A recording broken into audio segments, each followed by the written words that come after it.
ডাকাত মানেই যে সে খারাপ হবে সেরকম কিন্তু কোনো ব্যাপার নেই। এই মন্দিরে আসলে সেটা আপনারা ভালোভাবেই বুঝতে পারবেন। সাত ভাই কালীতলার কিন্তু একটা ইতিহাস রয়েছে।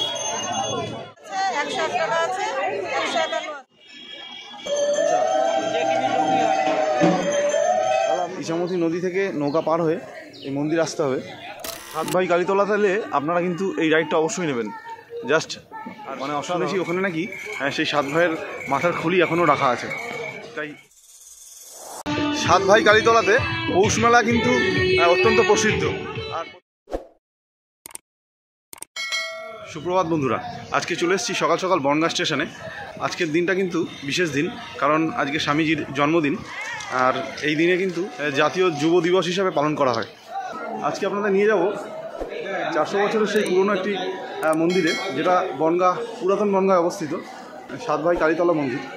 তাই সঙ্গে থাকবেন আর পুরো ভিডিওটা দেখার অনুরোধ রইল। পেছনে যে স্টেশন, আর এখান থেকে বেরোলাম বাইরে বেরিয়ে এই হচ্ছে টোটো স্ট্যান্ড। এখান থেকে টোটো পাওয়া যাবে সাত ভাই কালীতলা যাওয়ার জন্য।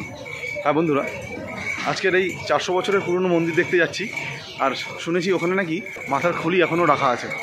তাই সঙ্গে থাকুন আর পুরো ভিডিওটা কিন্তু দেখতে থাকুন। স্টেশন থেকে টোটোতে করে 15 মিনিট সময় লাগবে আপনাদের সাত ভাই কালীতলা মন্দির পৌঁছতে।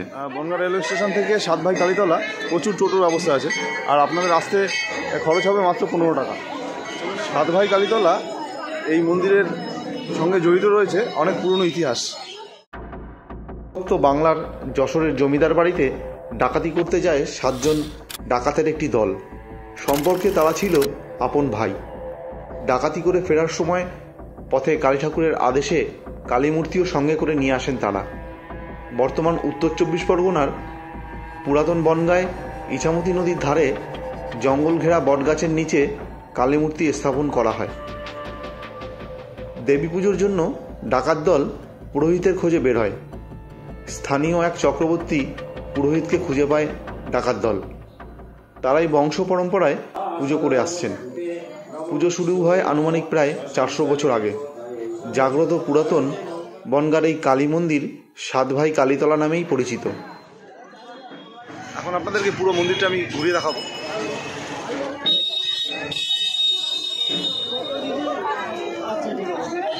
দিদি, ডালা কত টাকা থেকে শুরু?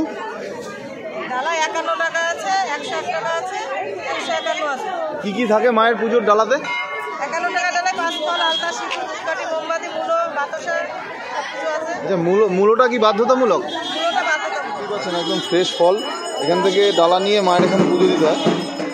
মন্দির চত্বরটা বেশ বড় জায়গা নিয়েই রয়েছে, তাই যারা পুজো দিতে আসছেন তাদের কোনো অসুবিধাই হচ্ছে না এই মন্দিরে এসে।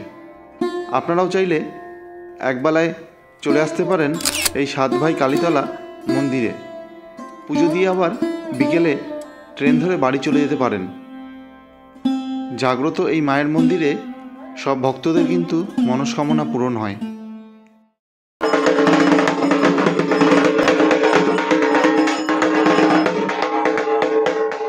পুজো দেওয়ার সিস্টেমটা বেশ ভালো লাগলো। একসঙ্গে বহু মানুষ কিন্তু ঢুকছে না মায়ের সামনে। ওখানে একটি গেট আছে, যে গেটের সামনে সবাই দাঁড়িয়ে থাকছে, আর ভেতরের মানুষের পুজো শেষ হলে তবেই আবার বাকি লাইনে দাঁড়িয়ে থাকা ভক্তগণ প্রবেশ করছে। খুব সুন্দর নিলিবিলি পরিবেশে এই মন্দির। মায়ের দর্শন করুন, আর আমি চাইবো আপনাদের জানি সবার মনস্কামনা পূরণ হয়। আপনারা একবেলা ঘুরেই আসুন এই মন্দির থেকে। সাত ভাই কালীতলাতে পৌষ মেলা কিন্তু অত্যন্ত প্রসিদ্ধ, আর প্রত্যেক বছর এই পৌষ মেলা অনুষ্ঠিত হয়। নির্দিষ্ট গরম গরম ধোয়া ওঠা জিলেপি দৃষ্টি আকর্ষণ করেছিল। আরও সমস্ত মিষ্টির আইটেম ছিল এইসব দোকানে, গরম গরম গজা, আরও অনেক কিছু।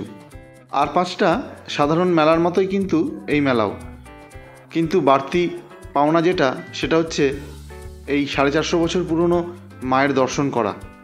তারপরে এই মেলা ঘোরা একটা আলাদাই অনুভূতি। আরও সঙ্গে থাকছে কিন্তু ইছামতি নদীর ভ্রমণ। সঙ্গে থাকুন, আমি মেলাটা দেখিয়ে আপনাদের সেদিকেই নিয়ে যাব। এখানে দোকানগুলিতে বেশ সুন্দর সুন্দর আইটেমও বিক্রি হচ্ছিল। পাওয়া যাচ্ছিল হরেক মাল মাত্র 20 টাকাতে।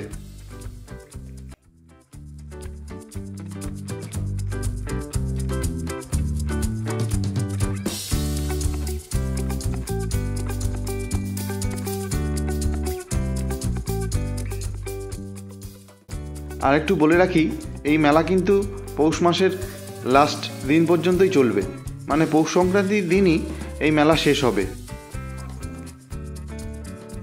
এই জিভে জল আনা আচারের দোকানগুলি আপনাদের কিন্তু ভালোই লাগবে। আমি এখান থেকে একটু আচার নিয়ে এসেছিলাম বাড়ির জন্য।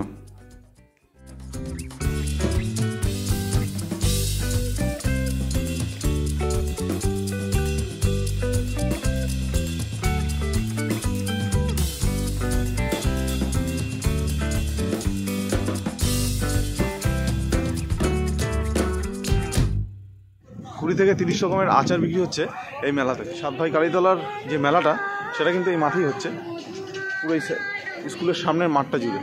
আর ঠিক অপোজিটেই আছে সাতভাই ফেরিঘাট। এই যে এটা আছে সাতভাই ফেরিঘাট, প্রচণ্ড রোদ উঠেছে, চশমাটা পরে নিই। এটা হচ্ছে সাতভাই ফেরিঘাট।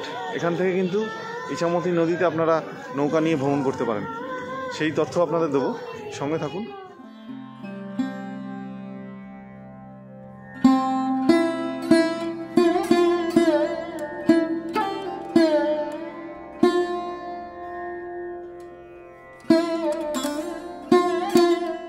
আপনারা দেখুন, সময় বদলেছে আর মানুষও বদলেছে।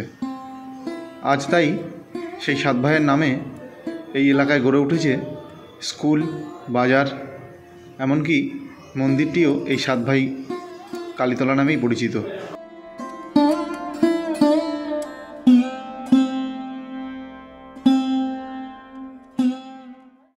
এই নদীর পার কেমন লাগলো অবশ্যই কমেন্ট করে জানাবেন। এখান থেকেই একটি নৌকায় আমি উঠব আর এই ইছামতি নদীতে একটু ভ্রমণও করব। মন জুড়িয়ে যাচ্ছে এই নদীর সৌন্দর্য দেখে। সাত ভাই কালীতলা তাহলে আপনারা কিন্তু এই রাইডটা অবশ্যই নেবেন, জাস্ট মানে অসাধারণ। কারণ ইছামতি নদীতে নৌকায় করে এরকম একটা রাইড দারুণ একটা অভিজ্ঞতা আপনাদের এখান থেকে নিয়ে যেতে সাহায্য করবে। আর আপনাকে পে করতে হবে অনলি 50 রুপিস, মানে সিঙ্গেল থাকলে। আর যদি 2-4 জন থাকেন তো 20 টাকা করে, 40 টাকা মতন আপ ডাউন নেয়, সেটা আপনারা বার্গেনিং করে নেবেন। আর অসাধারণ লাগছে।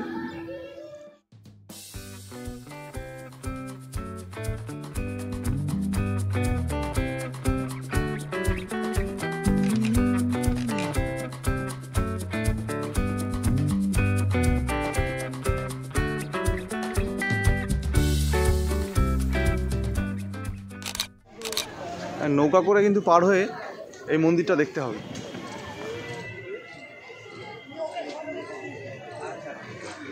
অত্যন্ত নিলিবিলি পরিবেশ, একদম ইছামতি নদীর পাড়েই হচ্ছে এই মন্দির। দেখি কী ঠাকুরের মন্দির আছে। ডাকাত মানেই যে সে খারাপ হবে সেরকম কিন্তু কোনো ব্যাপার নেই। এই মন্দিরে আসলে সেটা আপনারা ভালোভাবেই বুঝতে পারবেন, কারণ এই মন্দিরে কিন্তু সেই সাত ভাইয়ের মাথার খুলি এখনও রাখা আছে, আর সেটা দেখাও যায়। সেটা আমি আপনাদের দেখাবো।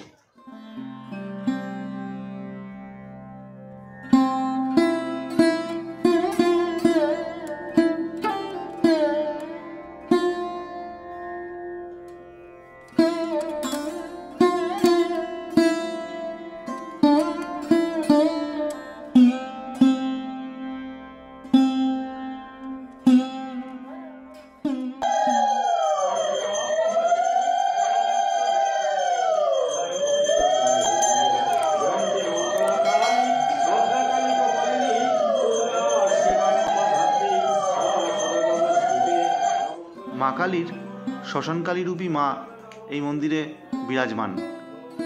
প্রত্যেক বছর কালী পুজোতে ধুমধাম করে পুজোর আয়োজন করা হয় এই মন্দিরে। আপনারা চাইলে এখানে পুজোও দিতে পারেন। বাইরে ডালার দোকান আছে, সেখান থেকে ডালা কিনে। আর এই মন্দিরের পাশেই সেই ঘর আছে যেখানে আপনারা মাথার খুলিগুলি দেখতে পাবেন, শাড়ি দিয়ে রাখা রয়েছে। অত্যন্ত ঐতিহাসিক লাগলো আমার এই জায়গা, তাই আপনাদের নিয়ে চলে এসেছিলাম বনগাঁর এই সাত ভাই কালীতলা মন্দিরে। আপনারা একটা দিন আপনাদের পরিবারের সঙ্গে এই ঐতিহাসিক জায়গায় কিন্তু কাটাতেই পারেন। আজকের ভিডিওটা আর বেশি বড় করব না। যদি ভিডিওটি ভালো লাগে অবশ্যই একটি শেয়ার এবং চ্যানেলটিকে সাবস্ক্রাইব করে নেবেন। আপনাদের সঙ্গে দেখা হবে নতুন একটি জায়গায়, নতুন একটি ভিডিওতে। সবাই ভালো থাকবেন আর সুস্থ থাকবেন। আজ তাহলে আসি।